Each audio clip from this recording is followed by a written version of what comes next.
Hello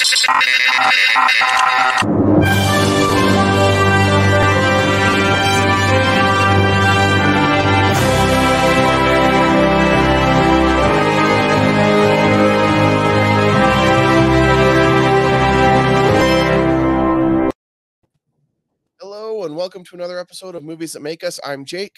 I'm Tracy. And I'm Val. Was that Sven? I have an emotional support Sven today. Nice. I like it. That's an excellent choice. We are finally back with a new episode. It's been like over a month.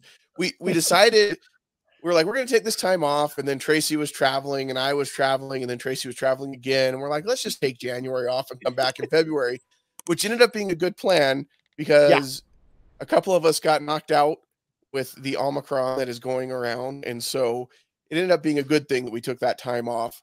But we are so glad to be back now as we go into Fantasy February, which is we're doing movies that are fantasy movies, like fantasy genre, not like weird fantasies or anything like that, right? Yeah, we'll do that when you go on vacation, Jake. We'll do that when you go on vacation. Yeah, we don't fantasy shame.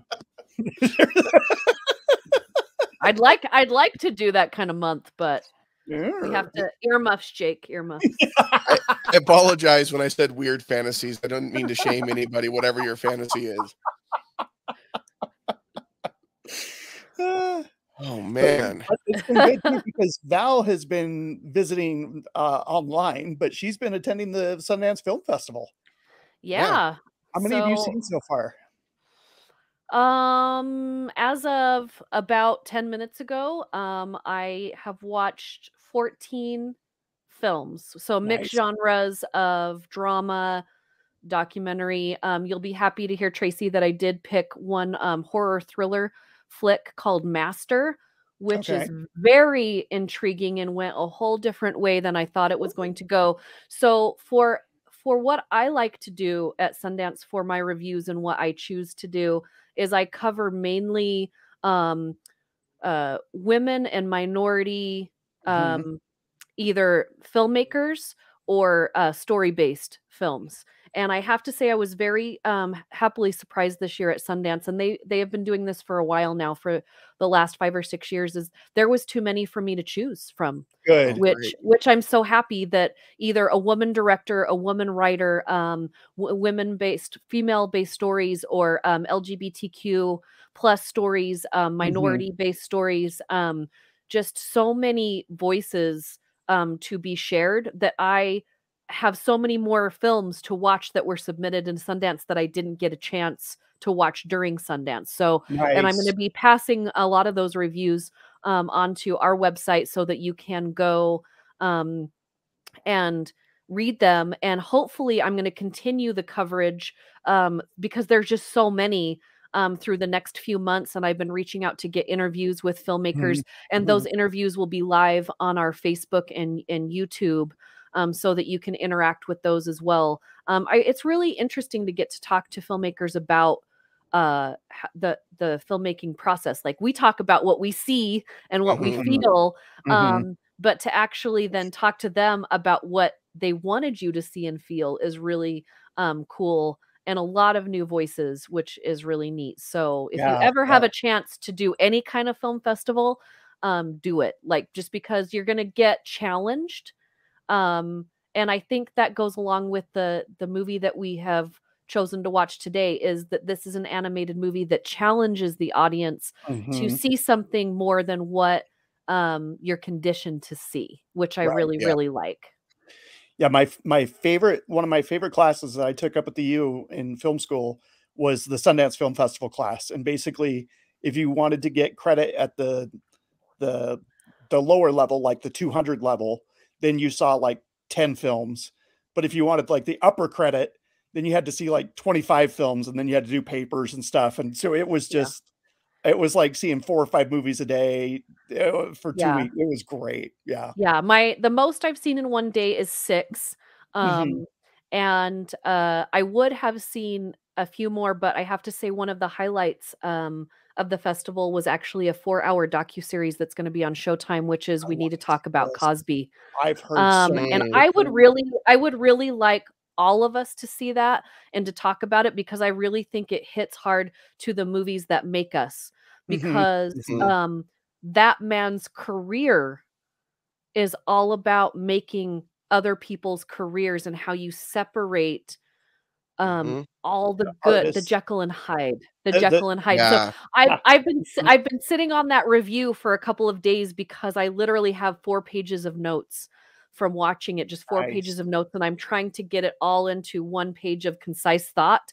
But it is a conversation starter, and I want to continue the conversation because it's a very important one, and it took such a great tone from what you think it's going to be. And so, yeah, I would really like to talk about that one. And so 32 films, I think, is what I'm going to finish at this year for Sundance, which I'm really excited about for my first year as official press. That's awesome. Yeah. And we're all hoping that your second year as official press next year will be so much better experience, because you'll get to go up there and be a part of it. I don't know, like, man, I was super bummed out. But at the same time, like, I had COVID the entire time that I was doing screenings, and they have an app on Roku that you just sign in for, and it takes all of your scheduled films that they have, that because as press you get to pick 25, right? Of very specific things.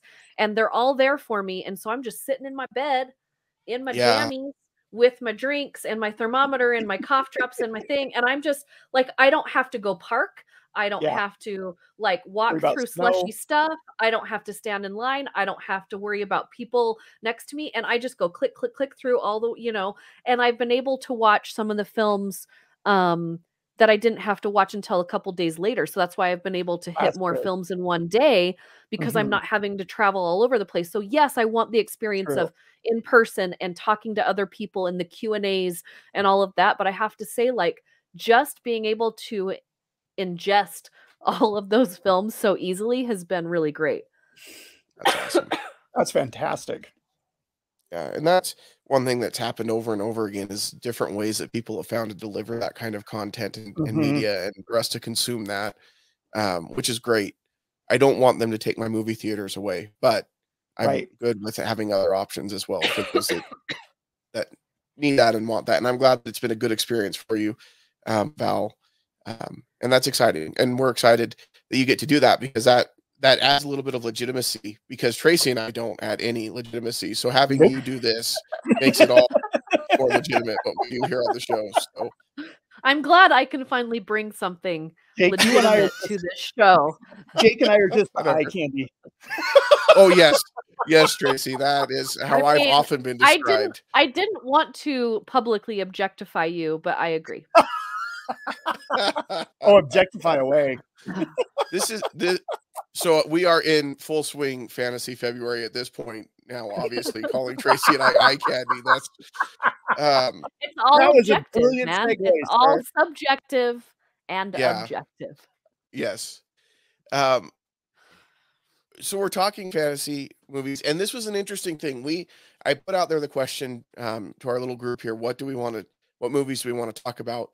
And Val came back with a list, and it was surprising, some of the movies that you had on the list, Val, because I was like, I don't know that I would call that fantasy. But then when I thought about it, I'm like, well, I don't know why I wouldn't call that fantasy. And this is such a broad genre. I mean, for me, because of what I enjoy to read when I'm not watching movies, when I think fantasy, I think more like Lord of the Rings type, swords, wizards, magic kind of a thing. To me, that's what fantasy, like, immediately, that's where my mind goes. But I think we've got some good films that we're going to talk about that are not in that genre. And we will, I think at the end of the month, we're planning on talking about Lord of the Rings, which absolutely falls right into that, where my mind because we all love it. But I think when people think of fantasy, they think of that high fantasy is what I call it. And when I worked at FantasyCon, we kind of broke it up into categories, and it's that high fantasy, it's that royalty fantasy, it's but so many different things are fantasy. It's make believe.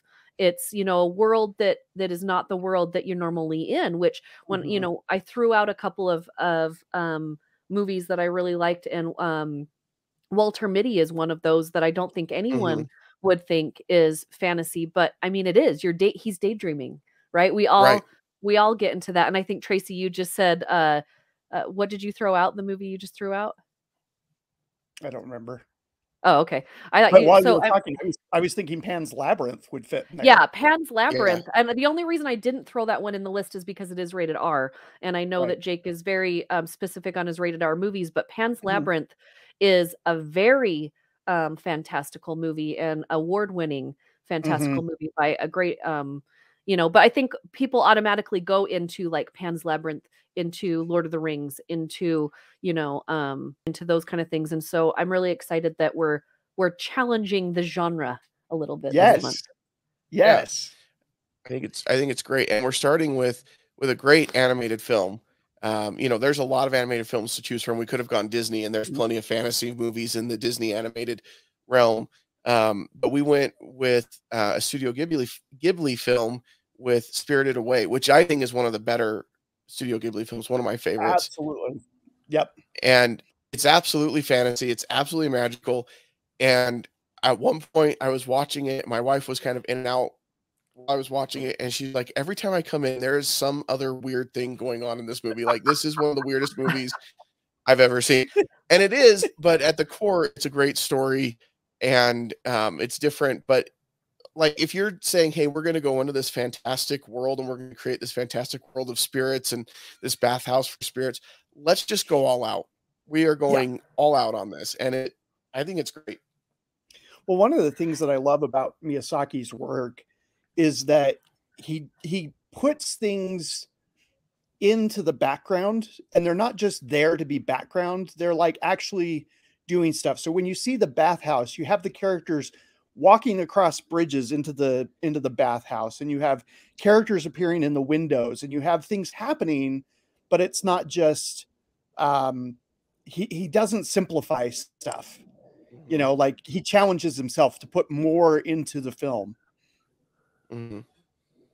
Yeah, and there is a ton going on, and a lot of, when you watch it, a lot of foreshadowing and things like that. A lot of that stuff in the background ends up playing into the story later and being important. I mean, I think the first time No Face shows up, it's just kind of in the background, but it comes back. The spirit comes back later and plays an important role later in the story. So, yeah, I think it's one I hadn't seen Spirited Away in a really long time, and I think it's this type of genre of animation is challenging because, and I don't think there's any wrong type of animation, by the way, but I think in America we have an animation style that is very formulated, and we lead our audience down a very specific path to feel a very specific thing to get to a very specific ending, which is totally fine. It's a journey that we go on, and we go on it over and over and over. And this type of animation and story is that there is a story, and there is a beginning, a middle, and an end, but the filmmaker and the animation and the story leaves pockets for you to create your own story within the story. You get to imagine what all of these creatures mean and feel and what they're doing. It's not, let me hold your hand and walk you through what you're about to experience. It's very much, we're going to put you in this world, and there's all these things here, and now you get to decide for yourself how you're feeling in the moment. And so it's a little jolting if you're not used to that. And so I do think that if you haven't seen Spirited Away and animated movies like Spirited Away, you definitely need to have an open mind, and you need to give yourself more than 15 minutes of a chance to get into, like, just like really, because it is weird and it is different. And Disney has played with this type a little bit with Ponyo. And Ponyo has a little bit of both worlds. It has a little bit of Spirited Away type of animation, and then a little bit of American westernized animation. And so if you want to dip your toe in before you jump into the Sawazaki's world, maybe start with Ponyo. But if you have seen this, obviously, it's so cool how many things, like you said, Tracy, that he can get into one frame of an animated movie, and it's not a muddy mess. Yes, absolutely. Yeah, and there's an interesting concept. I was reading up an interview with him, and he said one of the things that makes his films and that type of animation different from Western is there's a Japanese word of ma, M-A, and I'm probably mispronouncing it. I don't speak Japanese, apologize. But basically, he said if you clap your hands 3 times, ma is the space between the claps. And he said so often in Western films, we're just constantly doing this. You know, it's just action on action on action on action on action. And he's like, you have to give the scene room to breathe. And so he'll have shots where a character is like just sitting on a bench and they'll sigh or they'll run their hand across their head, something, you know, just small little things to give you just that moment to breathe. And one of the other things that I love that he said is you don't have to constantly tell. He's like, if you're making films for children, you don't have to constantly, this leads into what Val said, you don't have to constantly be leading them. They'll lead themselves, and you just have to give them characters that they can relate to and understand and like. Yeah. When you talk about Ma, I feel like the Western master of that's got to be Michael Bay with, you know, finding that space between. Sorry. So but you do see that in this film where there are those moments where it kind of slows down and it quiets down, and it isn't just action after action after action. And I think that's different than a lot of, kind of to your point, Val, different than a lot of films that we see that are cartoons that are made for kids, because our feeling is kids have the attention span of like 2 seconds. So you've just got to constantly be filling it with something bright and colorful or action packed or funny. And this is a very different approach where it's like, it's okay to tell the story, and they may get bored at points, but they'll get back into it. I mean, it's how we've trained our kids to be. So you can untrain, you can untrain your kids. Like, how often have you turned on a movie that you didn't think that a young person, whether kids, nieces, nephews, whatever, would be into, and all of a sudden you find them, you know, sitting next to you or on the couch, or, you know, and you're amazed that, oh, okay, they were interested in this. I didn't even know. Like, we assume that every little girl is going to want to watch Frozen, right? Right. We assume that every little boy is going to want to watch Transformers or, you know, Cars or whatever. And what I love about this film is, and I'm not dissing any of those. You guys know I drink that Kool-Aid all day long. Totally. Not the assumption Kool-Aid, but I drink the Disney Kool-Aid all day long. I try not to assume anything. That we don't enjoy. But what I love about this film is that it doesn't hold any of those assumptions, and it doesn't have any closed doors for the viewer, I guess. You know, yes, you have what you might think is a boy or a girl, whatever. Like, that's but it doesn't fall on those tropes that we do here in the United States about what kids of a certain sex should be doing. And I'm not trying to be any kind of, I have no agenda. But it's nice to just go into a movie because a kid sitting next to another kid is just playing with another kid, right? Yeah. Yes. It's only until we interrupt them and say, give me that doll back, you need to be playing with trucks, that is introduced. And so what I love about this so much is that there is so much that the viewer, whether it be a child or an adult, can grab onto and build their own world in it, which is so cool, right? And there's some things that at first I was like, this has got to be scary for a kid, right? Right. It's only because I think it might be scary for a kid, but the 8-armed Boilermaker. Right. But and in all actuality, I had to step back as I was watching this again and say, actually, that's kind of cool looking. Like, you know, I think it's scary because I've been told something like that is scary, you know? And so I love how this animated movie challenges all of the viewers of this is actually so creative. There's so many things happening, and it's all so different. And the only reason she is scared initially about it is because she doesn't know. And then the Yeah. minute she starts Right. getting the knowledge about what is happening, she's like, I need a job. Like, you need to give me a job. Like, what? Like, you just, okay, well, Mhm. this person says I need a job, and that seems logical. So I need to get a job. And so let's just jump in. And that's the great thing Well, about a kid and a kid's imagination, is that they will go and do these things, whereas we as adult, we're questioning it. Wait a second. She's not questioning why she why needs a what do you job. got? Yeah. She's Well, and I love the adapting. fact that we Kids have this adapt. yeah, we have this 10-year-old girl hero, and she's not a superhero, she's not a princess, she doesn't have any kind of mystical powers. She's just a regular kid. And one of the things we've talked about, I think we've talked about this before, but one of my favorite all time, and this goes back to when Val was talking about how we're afraid that children won't be paying attention.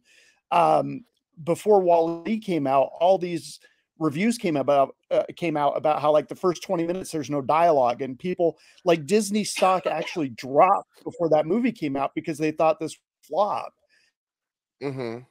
Went opening night, and when Wally is crushed at the end, dead silence, and this little kid says to her mom in the row in front of me, is he gonna be okay? And his mom was like, Yeah. I don't know, and it's those moments that just that's when you know that you have something really, really good.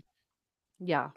When you mentioned that we have this girl hero, and she's not a superhero and things like that, this is a weird comparison that I'm going to make, but just go with me for a minute, okay? Mhm.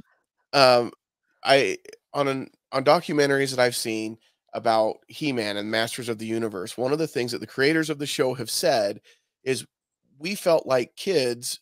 One of the biggest things about being a kid is you're powerless. You don't have the power to choose. Your parents tell Right. you what you're going to do, what you're going to eat, what you're going to wear, and we wanted them to feel like they had the power. And so the way they did that was by creating this big beefy guy that says, by the power of Grayskull, I have the power. I thought about that Mhm. compared to the main character in this film.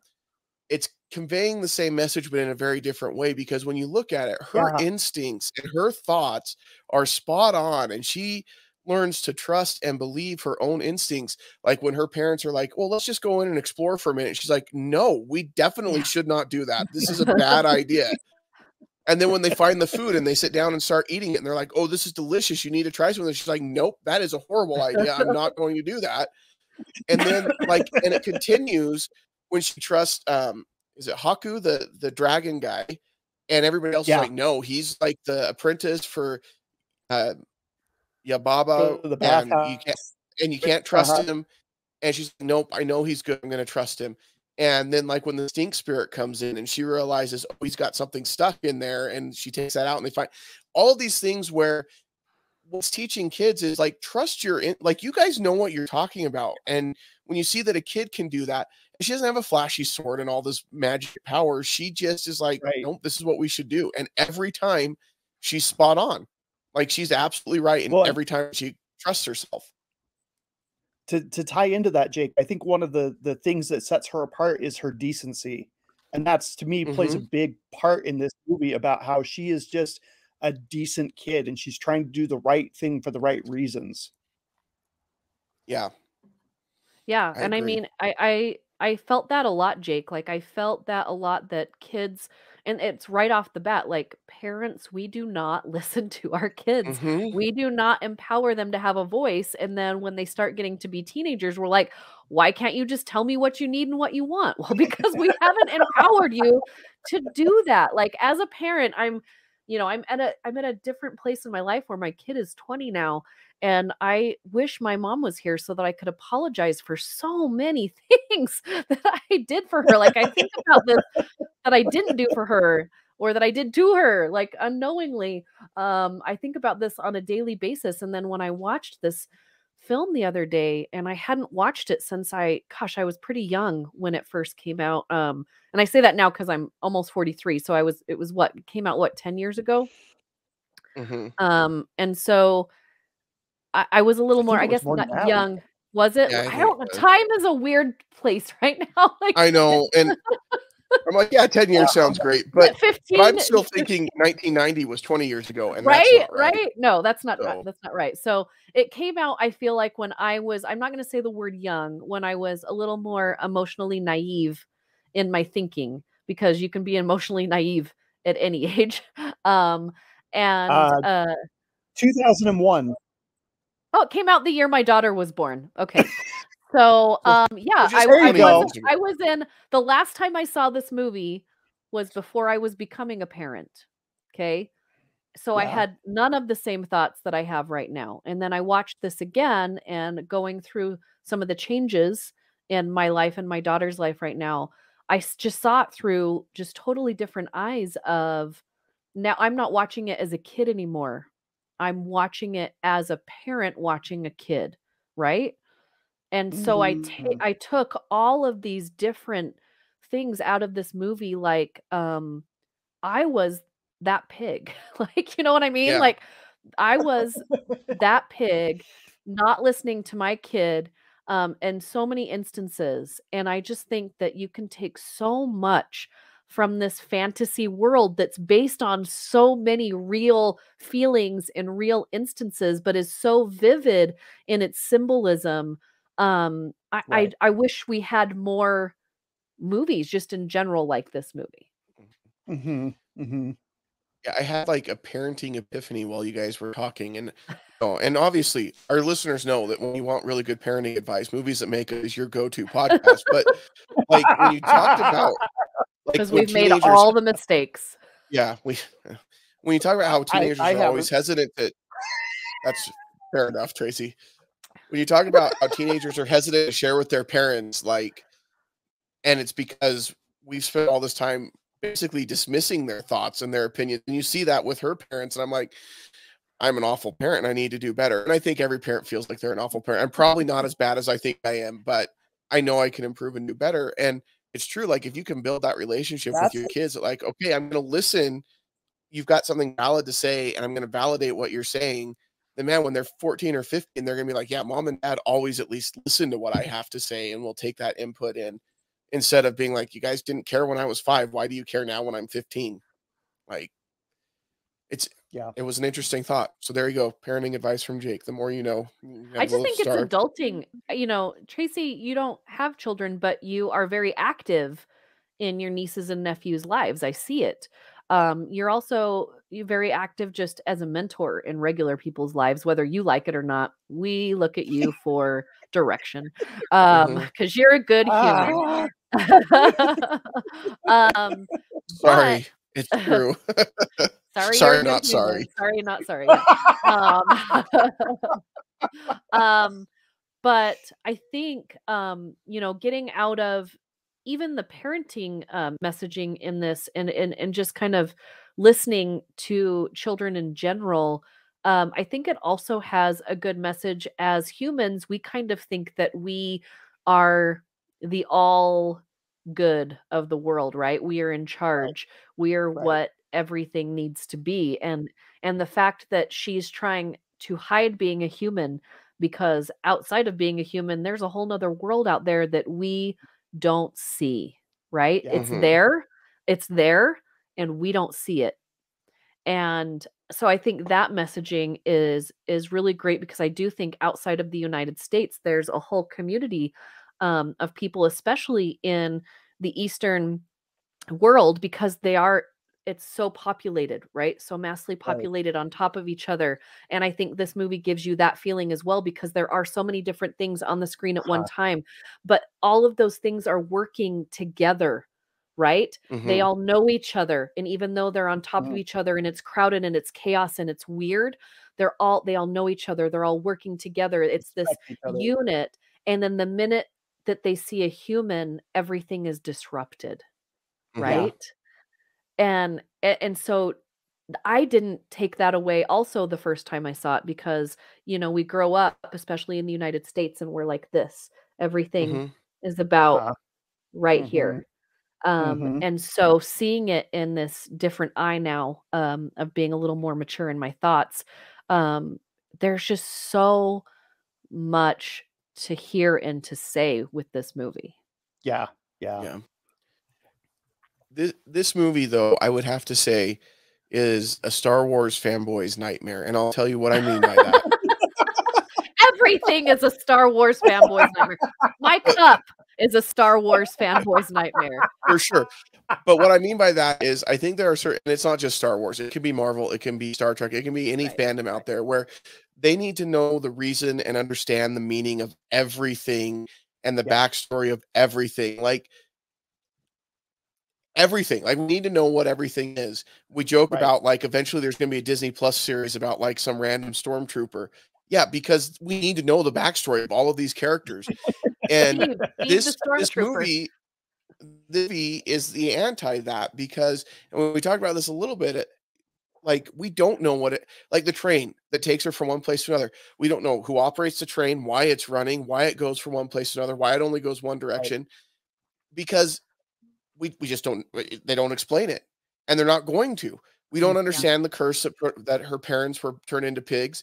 We don't understand whether or not the other pigs are people or actually pigs. Like there's all this stuff that we don't know. And as I thought about it, I'm like, in some ways that can be frustrating because we've gotten used to our storytellers giving us that information. Yeah. Let me lead you along. Like we said, like, but at the same time, man, that's how she's experiencing it. If we're experiencing it along with our protagonist in the story, that's how she's experiencing it. She doesn't know what the train is, and they're not going to explain it to her. They're going to say, yeah, if you want to go, you got to get on the train. Well, what train? Why is there a train? What time? None of that. Like, just get on the train. Okay, well, if that's what I need to do, and she just goes with it. And that's how it is in real life sometimes. We don't always know the reasons for everything that's going on as we're experiencing it. And I think it makes a more authentic storytelling experience. And I'm not even sorry if I upset Star Wars fans. You guys are all like that, and you know you are. I mean, I'm a Star Wars fan, and I love when I don't know what's coming next, because that's the whole idea, is that you want to be led into somewhere else. And I want to give props to and this would be what I consider in the middle of high fantasy. It's not quite Lord of the Rings, but it's the Harry Potter movies. And I, again, you guys know, and if you haven't heard this before, I've only read one chapter of one book. But what I do think that they do really well, even into the spinoff of the Fantastic Beasts. The Fantastic Beasts, and where to find them. Yeah, and I'm not like, what I love about those movies is because there are those moments in there that there are unexplainable things happening, and they don't answer all of those questions. And because the world is built around fantasy and questioning and magic and all of that, it's okay to just have things that are unexplainable. And so I think they've done a really good job at that in the movies. I can't say anything about the books because I haven't read the books, but in the movies, for me as a watcher, consuming that medium, I have enjoyed that a lot, is that there are things that are unexplainable that you just are okay with, because that's the world they have built, that is okay that you don't know everything. And that's magical. That's mystery. And I do love that about this movie, again, is because they leave it to you to decide what you want to think about certain things that are happening. Yeah. They don't feed it to you on a spoon. Go ahead, Tracy. So this is a movie that I really wish that they had merchandising for, because like Disney is the king of merchandising.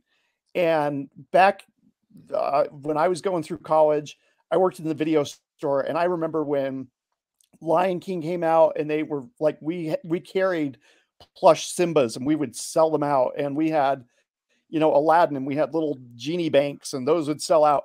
And then I'll never forget when Pocahontas came out, and they sent us all this Pocahontas merchandise, and years later we still had Pocahontas merchandise. But I really want some of the creatures in this film have little collectibles. I think you can get them. You just have to not get them from here. You need to get deep into the interwebs. Probably. Yeah. But and like some little soot monsters. Yes. Soot monsters are like the most adorable things ever. That was one of my favorite parts, though, when she helps the one little soot monster, because he gets squished, And so she brings it over there, and then all of a sudden the others are like, wait a second. If we all pretend like we can't lift our rocks, she's gonna have to help us too. And there's like these little lessons. There's these little lessons in there, like that you can take out of it. Like you said, Val, it can mean whatever you want it to mean. But I looked at it as someone who manages a team, and I'm like, there's a lot of stuff that I could step in and do for my team, but I need them to do it, and they need to do it. Like that's their responsibility. And sometimes we hold people back because we think, well, I'm trying to help, so I'm going to do everything, right? Yeah. And I don't even know if that was intended, but that's the message that I got out of it. And I don't think it's the wrong message, but I did think that part was funny with the little soot monsters. I just looked at my dogs and I'm like, I know you can go get your toy. You don't need me to do it. Just go get it. And then what did I do? I got up and I went and got it for them. Yeah. Because they give you that little sad little sigh, and the puppy dog we know if we give her the eyes, she's just gonna give us whatever we want her to. Yeah. My kids do the same thing to me. Dave does it all the time. But babe, I've got COVID. Get it yourself. I do think that there is some of the merchandise that you can find. What bothers me is like Hot Topic will carry some of this stuff, or like Box Lunch will carry some of this stuff from some. But it's only like the mainstream surface stuff. Like you can find Totoro stuff, like My Neighbor Totoro, everywhere, which is fine. I have nothing against that film. It's a great film. But like there are so many other characters, like you said, Tracy, so many other like the little mouse when the big fat baby gets turned into the little mouse. Like that's a cute little mouse. Yeah, that was another part when my wife walked in. She's like, why is there a big naked fat baby? It's just you got to watch the whole show. It'll make more sense. It's Japanese. It's cultural. Don't judge my fantasies. Yeah, don't judge my no fantasy shaming here. I also really like in this film when they're driving up there, they're kind of setting up because it had been a while since I'd seen it. And they're kind of setting up one story, and then they give us a completely different story because she's talking about moving. She misses her friend, and they're going to go to this new school in this new neighborhood.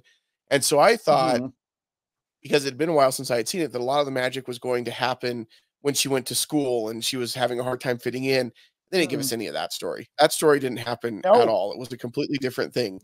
And I loved that. It was a good bait and switch, but it didn't make me feel offended at any way. Like they tricked me. They did, but it was fine. I was okay with it. It was a good trick. That's your Disney Plus spinoff right there. What's that? Disney Park spinoff? That's your Disney Plus spinoff, is the story of Disney her going Plus. to school. Oh, yeah. Yeah, but see, I don't think I need it now. Like I got the story and listen, I don't want to offend any more people because I've already offended Star Wars fans, but I'm just going to say this. We don't always need more of a story. Sometimes a story has a beginning, a middle, and an end, and that's the end. And it's okay. No, we definitely need a Matrix 4. I didn't hate it, but Jacob evidently had strong feelings.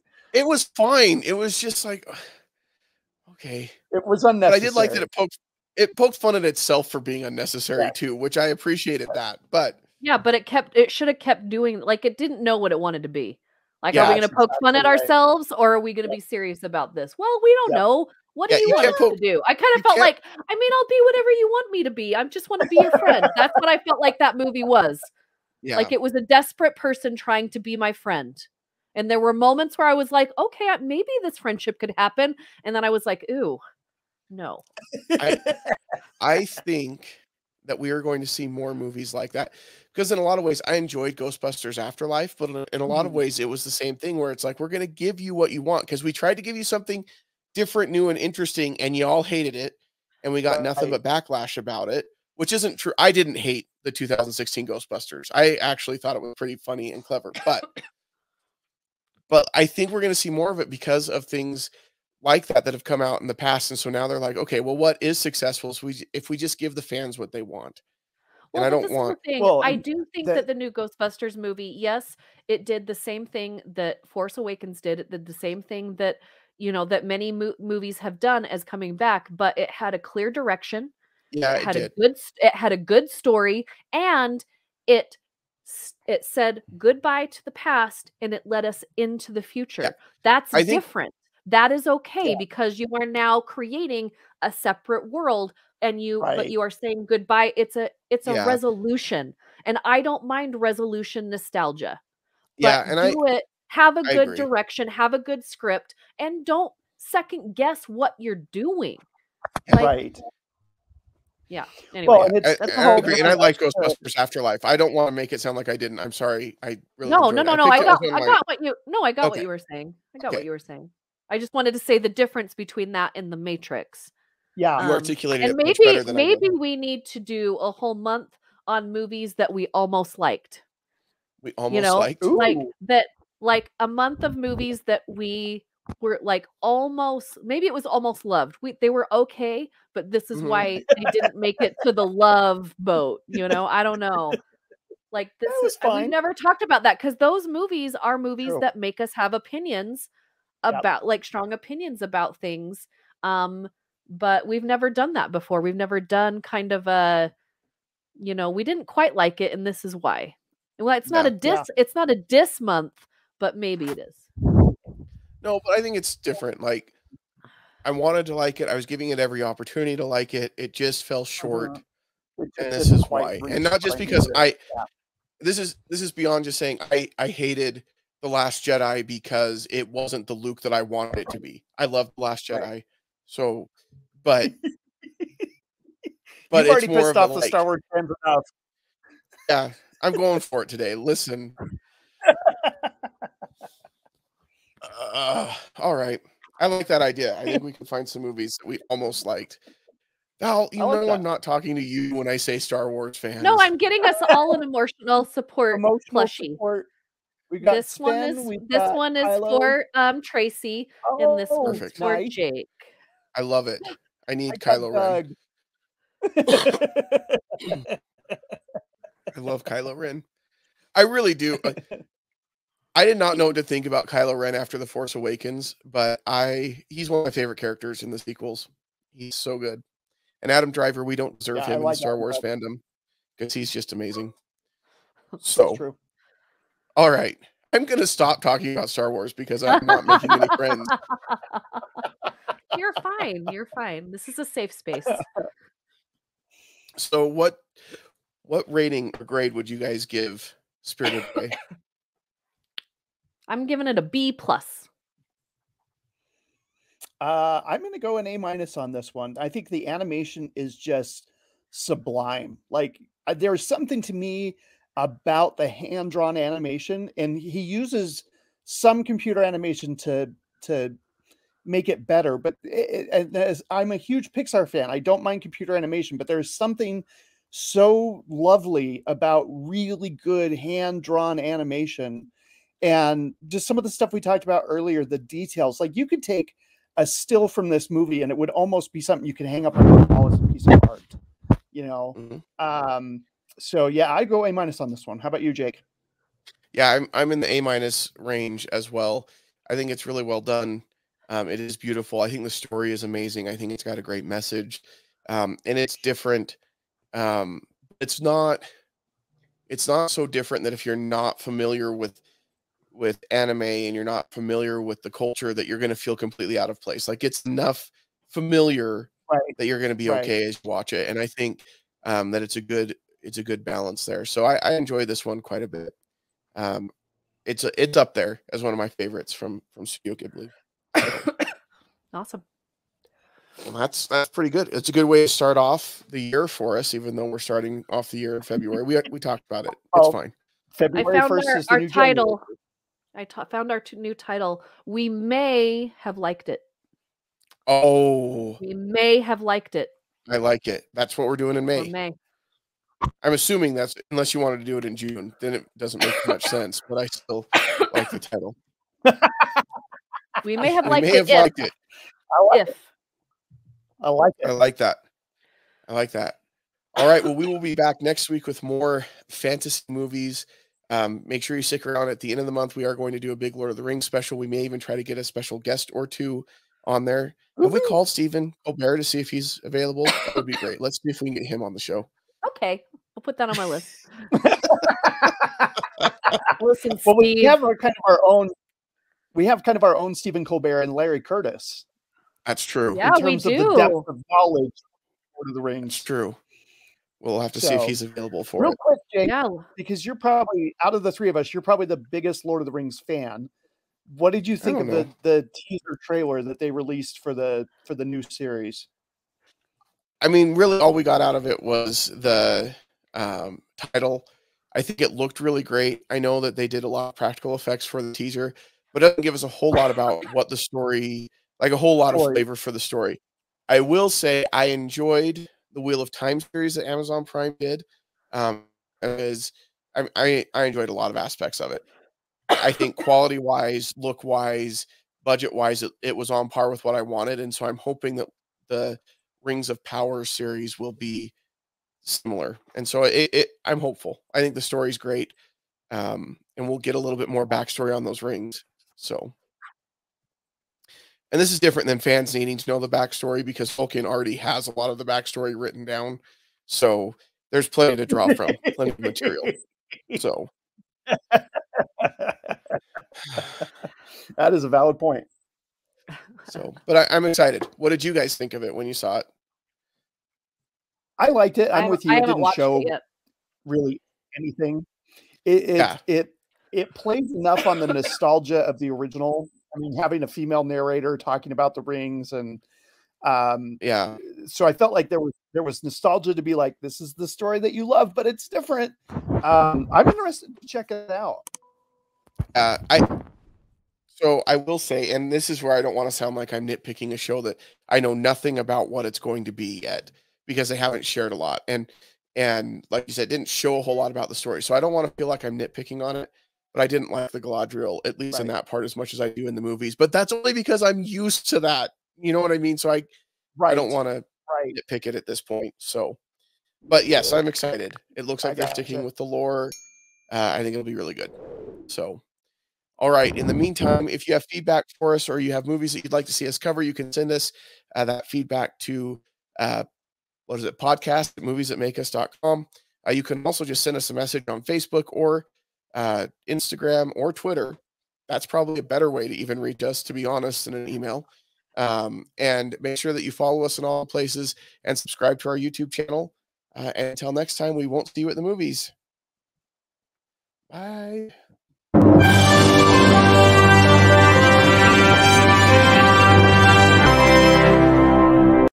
This has been a Stolen Droids Media production.